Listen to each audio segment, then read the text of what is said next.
বন্ধুরা, কি করছো? তোমাদের সামনে চা নিয়ে চলে আসলাম। তোমাদের চা খাওয়া হয়ে গেছে? নিশ্চয়ই হয়ে যাবে, অনেকটা বেলা হয়ে গেছে। বিকেল প্রায় 5টার উপর বাজে। তো বন্ধুরা, আমি অন্য কথা না বাড়িয়ে তোমাদেরকে আজকে দুটো রেমেডি করে দিই। যাদের মাথার চুল একটু পড়ে যাচ্ছে, মনে করছো মাথার চুল, তারা কি করবে? যে আমাদের ধনে পাতা মানে একদম সহজ রেমেডি, তার জন্য তাড়াতাড়ি করে বলে দিচ্ছে। ধনে পাতা বাটাটা, ধনে পাতা পেটে, ধনে পাতা এটা তো সারা রাত লাগিয়ে রাখতে পারবে না, বিছানা টিছানা মরে যাবে।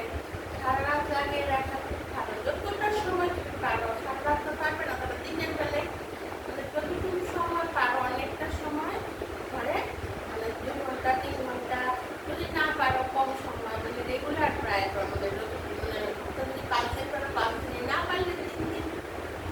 আর যদি মনে করো যে ধনে পাতা বাটাটা পাতা বাটাটা পুরোটা দেবে না, শুধু রসটা দেবে, তাহলে শুধু রসটা দিয়ে তেলের মতো অনেকক্ষণ লাগিয়ে রেখে দাও, 3-4 ঘন্টা রেখে তারপর ধুয়ে নাও। মানে রেগুলার করে এটা, তাহলে দেখবে তোমাদের আস্তে আস্তে চুল পড়া, যাদের কাক টাক হয়ে যাচ্ছে, ছেলে বলো মেয়ে বলো, তাদের খুব চুল পড়া বন্ধ হয়ে যাবে।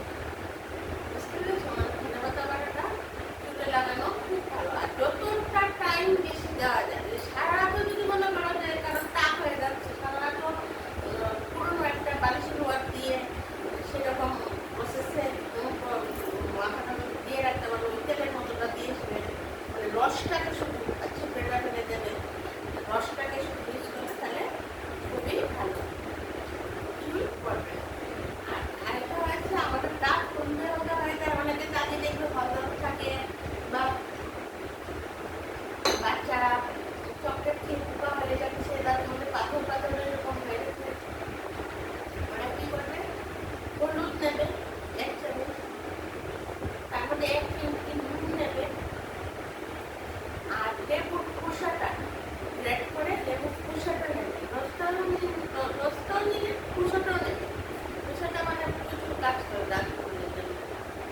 আর নেবে একটু পেস্ট, যে পেস্টটা ইউজ করো সেই পেস্টটাই নেবে। নিয়ে আর যদি একটু জল লাগে, অল্প করে একটু জল দিয়ে, মানে মানে পেস্টটার মধ্যে যদি ঘন ঘন থাকে, দাঁত মারবে তো ঘন ঘন যেন থাকে, মানে রেগুলার এটা দিয়ে ব্রাশের মধ্যে লাগিয়ে।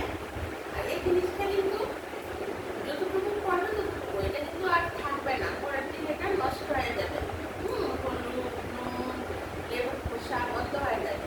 সেহেতু অনেকখানি করবে না, একটু একটু করে করবে, যতটা দাঁত মাজবে ততটাই করবে। করে ভালোভাবে দাঁত ব্রাশ করলে দাঁতের যে হলুদ ভাবটা আছে না, সেটা একদম মানে একদিনে তো হবে না, মানে রেগুলার করলে দাঁতের পাথর টাথর কিচ্ছু হবে না, একদম পুরো পরিষ্কার হয়ে যাবে। আর আজকে আরেকটা রেমেডি বলছি। আমাদের হাতে পায়ে লোকের জন্য আমরা রেজার ইউজ করছি, লেডিস রেজার।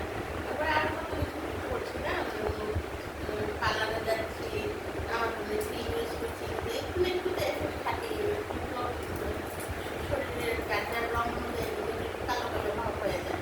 তার থেকে তোমরা যদি ঘরের মধ্যে ফিটকেরিটার জন্য সবাই ফিটকেরিটাকে হাম্বল দিস্তার বা শিলনোড়ার পেছন